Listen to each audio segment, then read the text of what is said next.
রাকিব, বাবা আমার, সত্যি করে বল না, তোর ম্যাডাম কোথায় গিয়েছিল? তারপর চাচাকে সব বললাম, তবে শুধু আজকেরটাই। তারপর চাচা বলল, জানিস ডাক্তার কি বলেছে? কি?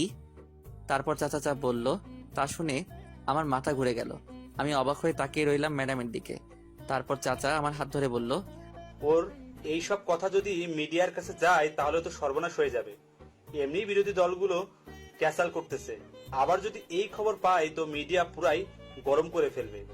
আমি একটু ভাবতে লাগলাম। তারপর চাচাকে বললাম, আমি আছি তো চাচা, টেনশন নেই, ভরসা রাখুন আমার উপর। তোর আশাতেই আছি, আমার মেয়েটাকে সুস্থ করে তোল। আল্লাহর উপর ভরসা রাখুন। তুই ঈশিতার কাছে যা, আমার কাজ আছে, আমি আসি। আচ্ছা চাচা। এই বলে চাচা চলে গেল। আর আমি ম্যাডামের ঘরে এলাম। ম্যাডাম এখনো ঘুমাচ্ছে।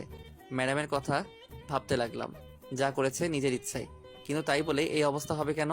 তার মানে কিছু সমস্যা আছে, জানতেই হবে সমস্যাগুলো। 10 দিন পর ম্যাডাম আজ সুস্থ, সম্পূর্ণ সুস্থ। আমারও কাজ শেষ। এই 10 দিন একটু কষ্ট হয়েছে, তবে ওইটা ব্যাপার না। ম্যাডামের জন্য এইটুকু করাই যেতে পারে। চাচা তো আর আমার জন্য কম করেনি। আমি আমার ঘরে শুয়ে আছি, এমন সময় ম্যাডামের আগমন। রাকিব, জি ম্যাডাম, বলুন। ধন্যবাদ কেন? আমার সুস্থ করে তোলার জন্য। না না ম্যাডাম, ধন্যবাদ দেওয়ার কিছু নেই, এটা তো আমার দায়িত্ব। আর ম্যাডাম একটা কথা বলি। বল। আগে বলেন থাপ্পড় দিবেন না। মারবো না, বল। আপনার এই অবস্থা কে বা কারা করলো?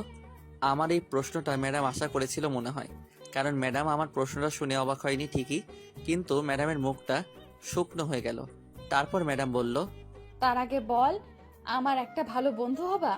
করুণার দৃষ্টিতে বলল ম্যাডাম। জি ম্যাডাম। হুম, ম্যাডাম নয়, ঈশিতা। আমরা বন্ধু না? আচ্ছা বাবা, ইশিতাই। এখন বলো। তাহলে শোনো। ম্যাডাম বলতে শুরু করলো, অনার্স প্রথম বর্ষ, কলেজে নতুন। আমার বাবার পরিচয়টা গোপন করে আমি গিয়েছিলাম কলেজটাতে। আমি চাইনি যে আমার বাবার পরিচয়ে সব জায়গায় সুবিধা পেতে, তাই গোপন করা। 6 মাস পর আমার অনেক বন্ধু হয়। সুন্দরী ছিলাম বলে ছেলেরা প্রপোজ করত, কিন্তু রিজেক্ট করতাম। এর মধ্যে লক্ষ্য করলাম একটা ছেলে আমার দিকে ট্যাপ ট্যাপ করে তাকিয়ে থাকে। আমি তাকালেই মুখটা ঘুরিয়ে নেয়। আমিও অনেক মজা পেতাম বোকা ছেলেটার এই কাণ্ড দেখে। এইভাবেই অনার্স দ্বিতীয় বর্ষে উঠলাম।